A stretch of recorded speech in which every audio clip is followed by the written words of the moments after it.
আসসালামু আলাইকুম।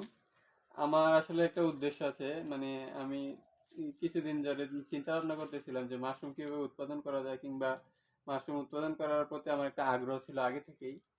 তো আমি চাচ্ছিলাম মাশরুম উৎপাদন করব। তো ওই উদ্দেশ্যে কিছু ১০০ পিস আনছি আপাতত। আমি যদি এগুলা থেকে ভালো ফলন কিংবা ভালো আশা দেখতে পাই, তখন আমি চেষ্টা করব যে বাণিজ্যিকভাবে উৎপাদন করা যায় কিনা।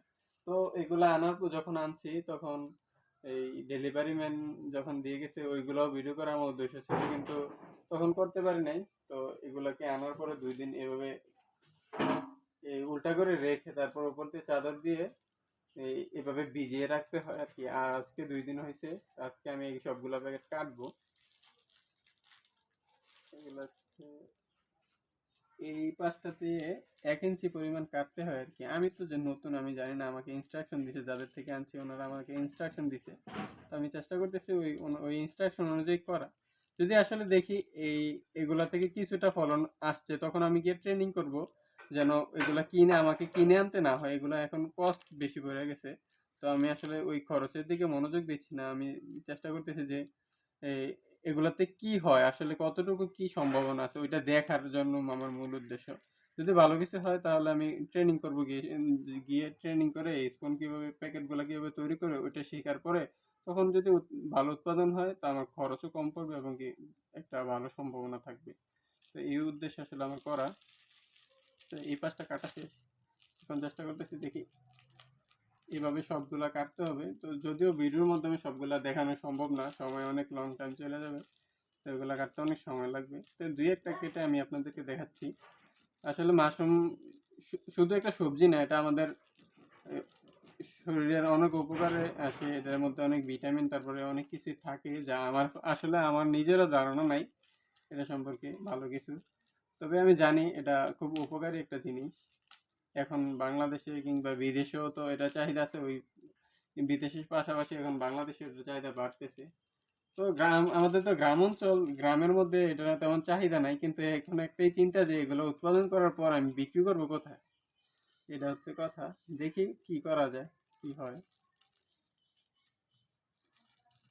এগুলাকে কাটার পরে এভাবে এই উপরে সাদা অংশটুকু ফেলে দেওয়া লাগে। আমি জানি না আমি কতটুকু পারতেছি কিংবা পারতেছি না। নতুন তো, এই জন্য একটু সমস্যা হচ্ছে। আমি চেষ্টা করব এই প্রথম এই শুরু থেকে শেষ পর্যন্ত আমি আপনাদেরকে কন্টিনিউ ভিডিও দেওয়ার জন্য। তো যাদের থেকে আনছিলাম তারা বলছিল এভাবে কেটে তারপরে এখানে প্রতিনিয়ত পানি দিতে হবে আর কি। তো পানি দেওয়ার জন্য আমি বোতলের মুখটার মধ্যে কয়েকটা ছিদ্র করে নিয়েছিলাম। স্প্রে কিনে আনতে হবে বাজার থেকে। আপাতত এটা দিয়ে করি আর কি। তো এখন আমি দেখি আরেকটা কাটি, কিন্তু এটা কি নিচে রাখা যাবে কিনা এটা আমি শিওর না। আমি ওনাদের থেকে জানতে হবে আসলে বিষয়টা নিচে রাখলে কোনো সমস্যা হবে কিনা।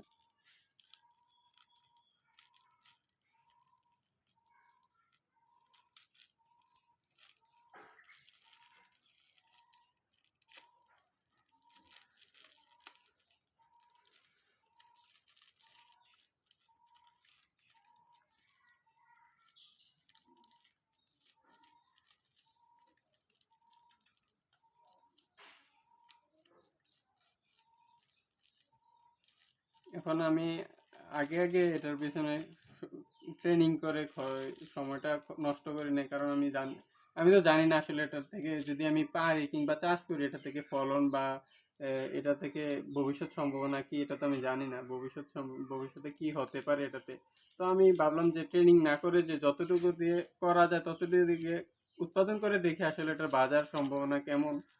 তো এগুলা জানার জন্য আপাতত ১০০ পিস আনা হয়েছে আর কি। এই জন্যই মূলত ১০০ পিস আনছি। দেখি এই স্পুনগুলা থেকে কেমন উৎপাদন হয় এবং কি কেমন এটার চাহিদা আছে। তো এগুলা জানার পরে যদি ভালো চাহিদা থাকে, তখন আমি নিজে গিয়ে ট্রেনিং করে এই স্পুন প্যাকেট বানানো শিখে শিখে আসবো, যেন আমার খরচটা কম পড়ে, যদি হয় আর কি।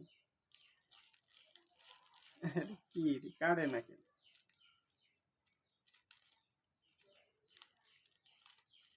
সাদাটি ভালো করে ফালাইতে যে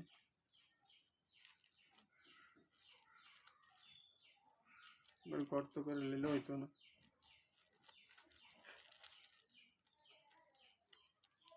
ঠিক আছে, এইভাবে আমি সবগুলা কেটে দিব। তো সবগুলো তো আর ভিডিওতে দেখানো সম্ভব না, এত লং টাইম ভিডিও করা সম্ভব না।